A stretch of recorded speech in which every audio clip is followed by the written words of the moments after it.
여러분 안녕하십니까? 오늘 우리는 한국 자본시장 역사상 그 누구도 가보지 못한 거대한 변곡점의 한가운데 서 있습니다. 2026년 하반기 현재 코스피 지수는 단기 등락을 반복하며 8,300선을 돌파했고 시장 내부에서는 사상 초유의 코스피 만원 시대를 열기 위한 엔진이 뜨겁게 가동되고 있습니다. 국내 상장사들의 순이익 추정치는 연일 상향 조정되면서 무려 800조 원을 돌파했습니다. 글로벌 인공지능, AI, 설비 투자 슈퍼사이클을 타고 우리나라의 반도체 수출이 말 그대로 폭발하고 있기 때문이죠. 하지만 화면을 조금만 돌려보면 시장 밑바닥에는 팽팽한 긴장감이 흐르고 있습니다. 미국의 금리는 내려올 기미를 보이지 않고 원달러 환율은 1,500원대 중반에 갇혀버렸습니다. 이에 불안을 느낀 외국인 투자자들은 사상 최대 규모의 자금을 한국 시장에서 빼내고 있습니다. 여기에 우리 개인 투자자들의 빚, 신용융자 잔고 역시 사상 최대치를 기록하며 시장의 뇌관으로 자리 잡고 있죠.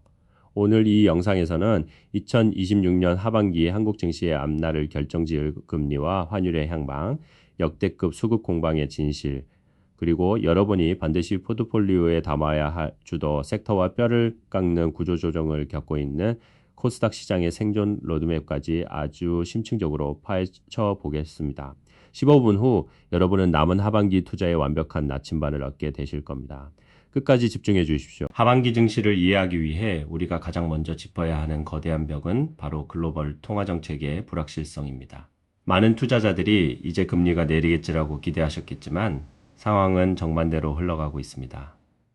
미국 연방준비제도 는 2026년 6월 FOMC에서 4차례 연속으로 연방기금 금리를 3.50%, 3.75% 수준으로 동결하면서 인하 기대감에 찬물을 끼얹었습니다. 최근 한국은행 뉴욕 사무소의 분석에 따르면 월가의 10대 투자은행 중 무려 7곳이 연내 금리 동결을 기정사실화하고 있습니다. 심지어 뱅크 오브 아메리카와 도이체방크는 하반기 중 추가 금리 인상 가능성까지 열어두고 있죠. 연내 금리 인하를 예상하는 곳은 시티은행 단 한 곳에 불과합니다. 인공지능 인프라 투자붐 덕분에 미국 경제가 2%대의 탄탄한 성장을 유지하고 있고 중동 호르무즈 해협 봉쇄 우려 등으로 유가가 꿈틀거리면서 인플레이션이 다시 3%를 위협하고 있기 때문입니다. 이런 미국의 긴축 장기화는 우리 한국은행을 극심한 딜레마로 몰아넣고 있습니다. 현재 한국의 기준금리는 연 2.50%입니다. 하지만 오늘 7월 16일 금융통화위원회에서 금리를 0.25%포인트 인상해 2.75%로 복귀시킬 가능성이 매우 높게 점쳐지고 있습니다. 물가 상승률이 3개월 연속 3%를 웃돌고 있고 무엇보다 고환율에 따른 수입 물가 압력이 한계에 다다랐기 때문입니다. 이미 실질 기준금리가 마이너스로 돌아선 만큼 인상의 거시적 명분은 충분합니다. 다만 한국은행도 내수 타격을 우려해 금리를 연속으로 급격하게 올리기보다는 최종 금리를 3.25%에서 최대 3.50% 선에서 마무리할 가능성이 높습니다. 문제는 이러한 기준금리 인상의 부작용이 서민과 자산시장에 즉각적인 충격을 주고 있다는 점입니다. 이미 주요 5대 시중은행의 고정형 주택담보대출 금리는 연 4.4%, 7.3% 수준까지 치솟았습니다. 금리가 한두 차례 더 오르면 대출금리 상단은 8%대에 진입하게 됩니다. 가계부채 규제가 꽉 막힌 상태에서 대출금리 폭등은 수도권 외곽주택 시장의 거래 절벽을 야기할 수 있고 이는 주식시장의 투자 심리에도 부담을 주게 됩니다. 여기에 더해 원달러 환율은 1549.40원이라는 극단적인 원화 약세 영역에 고착화되어 있습니다. 심지어 하반기 원달러 환율 상단이 1580원까지 열려 있다는 분석이 지배적입니다. 환율이 이렇게 고공행진을 하면 외국인 투자자 입장에서는 앉아서 환차손을 보게 되므로 한국 주식을 기계적으로 파는 악순환의 고리가 형성됩니다. 4분기나 되어야 1,400원대 안착을 시도할 것으로 보이는데 결국 3분기까지는 이 고환율이 시장의 가장 큰 발목을 잡을 가능성이 큽니다. 이렇게 매크로 환경이 척박하다 보니 올해 상반기 수급 창구에서는 말 그대로 역대급 전쟁이 벌어졌습니다. 외국인 투자자들은 유가증권 시장에서 상반기 동안 무려 148조 3,160억 원이라는 사상 초유의 매도 폭탄을 투하했습니다. 지난 6월 29일 단 하루 동안에만 7조 7,560억 원을 팔아치우며 일일 최대 순매도 기록을 갈아치우기도 했죠.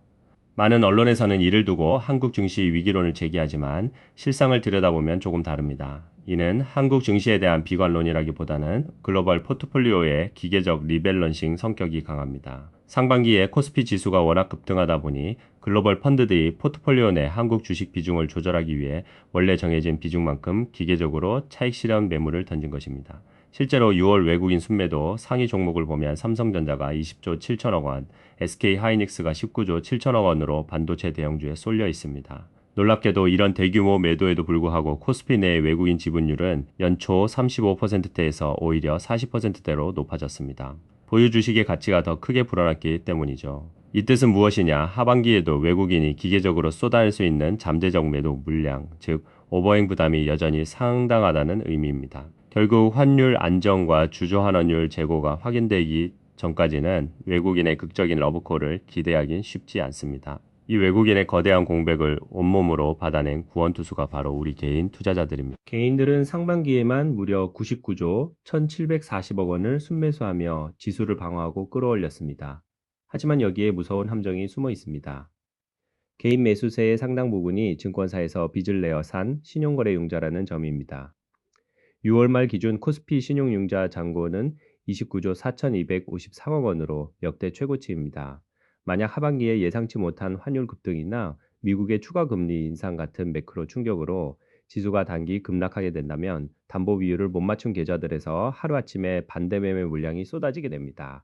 이는 지수 하락이 또 다른 투매를 부르는 벡터독 현상을 촉발해 펀더멘털이 멀쩡한 우량 기업들까지 수급적 패닉셀링에 휘말리게 만드는 가장 치명적인 꼬리 위험, 테일 리스크입니다. 따라서 지금은 무리한 레버리지 투자를 극도로 경계해야 할 때입니다. 그럼에도 불구하고 코스피 만 대세론이 굳건한 이유는 무엇일까요? 답은 심플합니다. 바로 기업들의 압도적인 이익 창출 능력 때문입니다. 2026년 6월 대한민국의 단일월 수출액은 1022억 4천만 달러를 기록하며 역사상 처음으로 1000억 달러 고지를 넘어섰습니다. 전 세계에서 네 번째로 달성한 위대한 대기록입니다. 그 핵심 동력은 역시 반도체였습니다. 6월 한 달 동안에만 반도체 수출이 448억 달러를 기록했고 상반기 누적 반도체 수출액은 1924억 달러로 이미 지난 2025년 전체 연간 실적을 초과 달성했습니다. 이러한 반도체 슈퍼사이클 덕분에 코스피 전체의 자기 자본이익률 ROE는 무려 22.83%로 개선되었고 고금리 부담을 가뿐히 이겨내고 있습니다. 하지만 여기에도 그림자는 있습니다. 현재 코스피 전체 순이익에서 삼성전자와 SK하이닉스 이 두 기업이 차지하는 비중이 무려 72%에 달하는 극단적인 반도체 쏠림 현상이 일어나고 있다는 점입니다. 반도체 이익 전망이 조금만 흔들려도 시장 전체가 휘청일 수 있는 구조죠. 그래서 우리는 하반기 포트폴리오를 구성할 때 반도체라는 든든한 뼈대를 세우되 확실한 이익 모멘텀을 가진 비반도체 대안 섹터로 자산을 분산해야 합니다. 그 대안이 될 세 가지 핵심 섹터를 짚어드리겠습니다. 첫 번째는 제약 바이오입니다. 가장 확실한 실적 가시성을 보여주는 기업은 단연 셀트리온입니다. 합병에 따른 일회성 비용이 완전히 사라지고 고수익 바이오시밀러 5종의 처방이 본격적으로 늘어나며 올해 영업이익이 1조 7천억 원을 돌파할 것으로 기대됩니다. 여기에 글로벌 플랫폼 시장을 싹쓸이하고 있는 중형 바이오텍들도 눈여겨봐야 합니다. 알테오제니 머크의 키트루다 피아주사 제형으로 FDA 승인을 받은 데 이어 펩트로는 일라이 릴리의 비만 치료제 제파운드에 대한 지속형 제형 변경 본계약으로는 10월 체결할 예정입니다. 글로벌 매출 1, 2위 의약품의 핵심 기술을 한국 바이오 기업들이 독점하는 역사적 순간이 눈앞에 다가왔습니다. 두 번째는 금융지주입니다. 국내 금융지주들은 고금리 장기화 덕분에 이자 마진을 방어하는 동시에 주식시장 화랑으로 증권 계열사의 비이자 이익까지 폭발하며 상반기 누적 순이익 16조 원이라는 사상 최대 실적을 달성했습니다. 특히 정부의 기업 밸류업 프로그램에 가장 모범적으로 동참하며 적극적인 주주환원 공시를 쏟아내고 있어 밸류업 지수 편입 수혜까지 톡톡히 누리고 있습니다. 세 번째는 조선 및 방위산업입니다. 조선업은 이미 3.5년치의 일감을 넉넉히 쌓아두고 선주들에게 배짱 영업을 하는 초강세 슈퍼사이클에 진입했습니다. 올해 전 세계에서 발주되는 대형 LNG선 77천 실전총 무려 72척을 한국 조선사들이 싹쓸이할 것으로 전망됩니다. 게다가 이제는 한미 군사동맹을 바탕으로 미국 해군의 함정, 건조 및 MRO 시장까지 본격적으로 진출하면서 단순 조선을 넘어 거대한 지정학적 방위산업으로 재평가받고 있습니다. 여기에 더해 한국 증시의 질적 체질 개선을 이끄는 정책적 모멘텀도 눈부십니다. 올해로 2주년을 맞이한 기업 밸류업 프로그램은 이제 완연한 제도적 성숙기에 접어들었습니다. 정부는 실효성을 극대화하기 위해 파격적인 세제 혜택을 시행 중인데요. 배당을 확대한 고배당 기업의 주주들에게 분립과세를 적용해 최고 49.5%에 달하던 종합과세 대신 최대 33%의 단일세율을 부과합니다. 대주주와 소액주주에 의해 상충을 완화하고 스스로 배당을 늘리게 만드는 가장 강력한 인센티브입니다. 감사위원 분리선출 시 대주주의 의결권을 3%로 제한하는 3% 룰과 대형 상장사에 대한 집집투표제 의무화 등 상법 개정도 순차적으로 가동되고 있어 지배구조가 글로벌 표준으로 올라서고 있습니다. 반면 개장 30주년을 맞은 코스닥 시장은 처참한 성적표를 받아들고 뼈를 깎는 수술대에 올랐습니다. 연초 1200선까지 치솟던 지수가 6월 말 851.47로 급락하며 상승분을 모두 반납하자 금융당국이 부실기업을 신속하게 솎아내는 초강도 개혁안을 내놓은 것입니다. 상장 유지 시가총액 기준이 150억 원에서 200억 원으로 당장 상향되었고 내년에는 300억 원으로 강화됩니다. 여기에 주가가 1,000원에 못 미치는 동전주들까지 상장 폐지 요건이 엄격해지면서 올해와 내년에 걸쳐 수백 개의 좀비 기업들이 강제 퇴출당할 예정입니다. 물론 우량 강소기업들을 묶는 프리미엄 세그먼트인 코스닥 셀렉트 신설안에 대해 벤처업계의 우려와 반발이 존재하지만 장기적으로 시장 물을 흐리는 한계 기업을 쫓아내고 건전성을 회복하기 위한 불가피한 선택입니다. 이렇게 정화된 코스닥 시장에는 하반기부터 본격 집행되는 150조 원 규모의 정책 활성화 펀드가 대기하고 있습니다.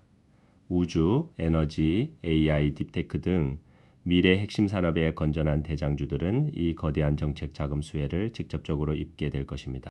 정리해 보겠습니다. 2026년 하반기 한국 주식시장은 역대 최고의 수출 실적과 찬란한 펀더멘털이라는 빛과 매파적인 미국의 고금리 기조, 1,500원대 중반의 고착화된 고환율, 그리고 29조 원이 넘는 신용융자 빚이라는 짙은 그림자가 동시에 공존하는 복합적인 국면입니다. 글로벌 데이터 모델링에 근거해 우리가 예상할 수 있는 시나리오는 크게 세 가지입니다. 미국 연준이 하반기에 금리를 두 차례 내리고 환율이 1,400원대로 빠르게 안정된다면 코스피는 만선에서 최대 1,600선까지 진입하는 강세장을 연출할 것입니다. 연준 금리가 계속 동결되고 한국은행만 한 차례 인상하는 중립적인 상황이라면 코스피는 강력한 이익을 무기로 8,300에서 만선 사이에서 튼튼하게 지지받는 실적 장세를 보일 것입니다.